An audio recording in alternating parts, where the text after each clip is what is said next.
नमस्ते दोस्तों। तो आज हम देखेंगे 2 BHK प्लान। ये जो 2 BHK प्लान है ये है हमारा ईस्ट फेसिंग। ये जो ईस्ट फेसिंग का प्लान है इसमें आपको हॉल, किचन और अटैच टॉयलेट, बाथरूम और सब मिल जाएगा।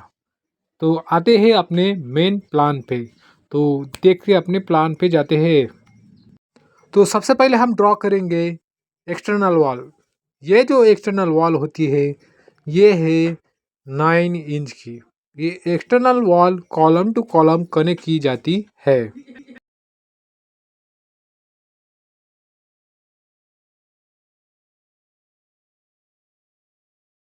आप यहाँ पर देख सकते हैं मैं एक्सटर्नल वॉल ड्रॉ कर रहा हूँ।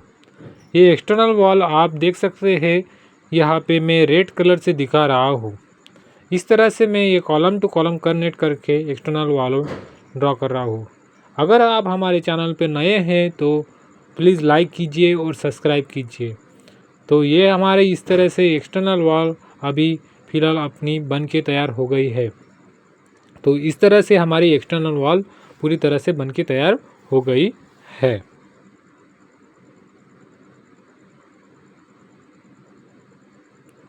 ये तो हो गई हमारी एक्सटर्नल वॉल।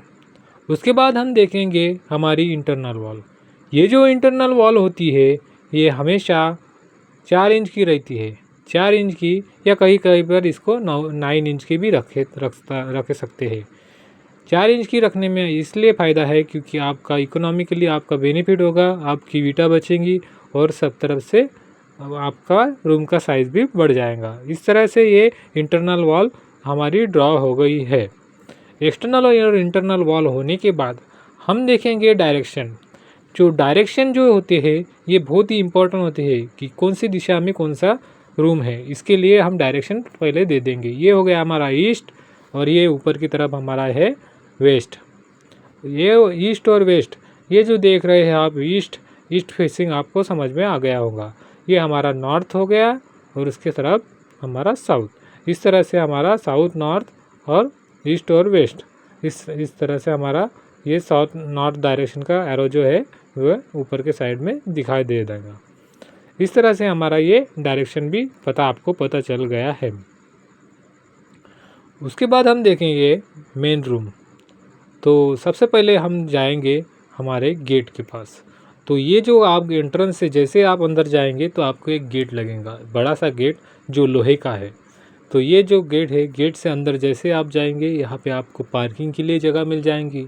ये जो पार्किंग के लिए जगह है ये लगभग यहाँ पे 2 व्हीलर आराम से रख सकते हैं। उसके बाद जैसे आप मेन डोर से अंदर जाएंगे ये है एंट्रेंस, और एंट्रेंस के अंदर जैसे आप जाएंगे यहाँ पे है हमारा लिविंग रूम और हॉल। इसका जो साइज़ है ये है 16 feet by 11 feet. 16 feet 9 inches 11 feet. ये इस तरह से हमारा लिविंग है, हॉल है। ये हॉल और लिविंग इस तरह से हमारा बन के तैयार हो गया है। यहाँ पे मैंने कोई 2 खिड़कियाँ दिया है। यहाँ पे आराम से आपकी वस्तुएं आराम से रख सकते हैं। हॉल और लिविंग के बारे में यह आपको पता चल गया होगा कि ये किस तरह से है। उसके बाद हम देखेंगे बेडरूम। ये है हमारा मास्टर बेडरूम। ये है मास्टर बेडरूम मतलब आप ये सबसे बड़ा बेडरूम होगा अपने घर में, जिसके साथ एक टॉयलेट बाथरूम अटैच मिल जाएगा आपको। इसका जो साइज़ है ये 14 फीट 9 इंचेस बाय 11 फीट का है। 14 फीट ऐसा और 11 फीट ऐसा। उसके साथ है अटैच टॉयलेट बाथरूम। ये जो अटैच टॉयलेट जो बाथरूम जो है इसका जो साइज़ है ये लगभग हमारा आता है 7 feet by 4 feet. 7 feet by 4 feet का ऐसा ये टॉयलेट बाथरूम बन के तैयार हो गया है। उसके बाद हम देखेंगे ये जो बेडरूम देख लिया है, मास्टर बेडरूम हो गया है। उसके बाद हम देखेंगे ये सेकंड बेडरूम। ये जो बेडरूम है ये उससे छोटा बेडरूम है, मास्टर बेडरूम से छोटा है। इसके साथ आपको अटैच टॉयलेट बाथरूम नहीं मिलेगा। तो इसका जो साइज़ है ये 10 फीट बाय 10 फीट 3 इंचेस है। 10 फीट बाय 3 इंचेस है। इस तरह से हमारा ये टॉयलेट हो गया, ये बेडरूम तैयार हो गया है। उसी के पास में आप देख सकते हैं यहाँ पे स्टेयरकेस है। ये अप डायरेक्शन यहाँ पे है और इसका जो लैंडिंग है यहाँ पे आप देख सकते हैं, ये अप डायरेक्शन है। इसके डोर की वजह से आप यहाँ पे देख सकते हैं कि यहाँ पे हमारा स्टेयरकेस बन के तैयार हो गया है। तो ये स्टेयरकेस के बाद हम देखेंगे कॉमन टॉयलेट बाथरूम। ये जो है कॉमन टॉयलेट बाथरूम, इसका जो साइज़ है ये 8 फीट 9 इंचेस बाय 4 फीट का है।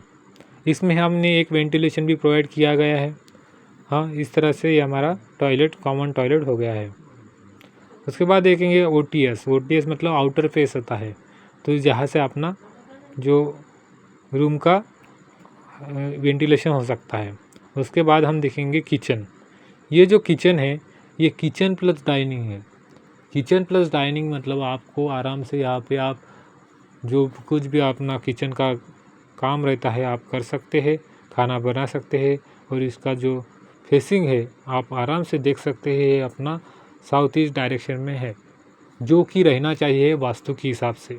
ये किचन में मैंने एक गैस ओटा दिया है जो L साइज़ का है, जो जिस पे आप बेसिन लगा सकते हैं या कुछ भी लगा सकते हैं। ये किचन प्लस डाइनिंग का जो साइज़ है ये 11 फीट बाय 11 फीट 9 इंचेस का है। 11 फीट बाय 11 फीट 9 इंचेस इतना है। इस तरह से हमारा ये हो गया है। उसके बाद हम देखेंगे ओपनिंग में सबसे पहले हम देखेंगे डोर, जो डबल डोर है यहाँ पे, और यहाँ पे D1 डोर। और इसके बाद कॉमन टॉयलेट बाथरूम के लिए D2 दिया गया है, बेडरूम के लिए भी D1 दिया है, और टॉयलेट के लिए D2 दिया है। इसी तरह से हमने यहाँ पे विंडो दिया गया है। ओपनिंग की ज़रूरत आपको हमेशा देनी चाहिए। जितना आप ओपनिंग रहेगा उतने आपका घर की वास्तु अच्छे से रहेगा। इसी तरह से मैंने यहाँ पे ओपनिंग जहाँ पे भी विंडो और डोर है वहाँ पे दिखा दिया है। इस तरह से ये हमारा प्लान बन के तैयार हो गया है। ये जो प्लान है इसमें मैंने एक कंपाउंड वॉल भी दिया गया है जो आपके पार्किंग एरिया में आपको दिखाई देगा। इस तरह से हमारा ये प्लान बन के रेडी हो गया है। ये जो है हमारा टोटल जो है हमारा ये है ऐसा 30 फीट, ये है हमारा 30 फीट ऐसा। और इधर जो है हमारा ये 30 फीट ऐसा इस तरफ से हो गया है। तो इधर जो है साउथ डायरेक्शन में जो देख सकते हैं आप, ये जो इसकी चौड़ाई इसकी लंबाई ये है हमारा 33 फीट। इस तरह से ये 30 बाय 33 का हमारा प्लान बन के तैयार है, जो कि लगभग आता है हमारा 900 स्क्वायर फीट के आसपास। इस तरह से हमारा ये ईस्ट फेसिंग का प्लान बन के तैयार हो गया है, जो आप कहीं पर भी गांव या शहर में इस्तेमाल कर सकते हैं। अगर आपको वीडियो अच्छा लगा होगा तो हमारे वीडियो को लाइक कीजिए और कमेंट में बताइए कि आपको वीडियो कैसा लगा और आपको कौन सा प्लान चाहिए। अगर आप हमारे चैनल पर नया हैं तो प्लीज़ हमारे चैनल को सब्सक्राइब कीजिए और लाइक कीजिए और कमेंट कीजिए। Thank you for watching. मिलते हैं अगले वीडियो में। थैंक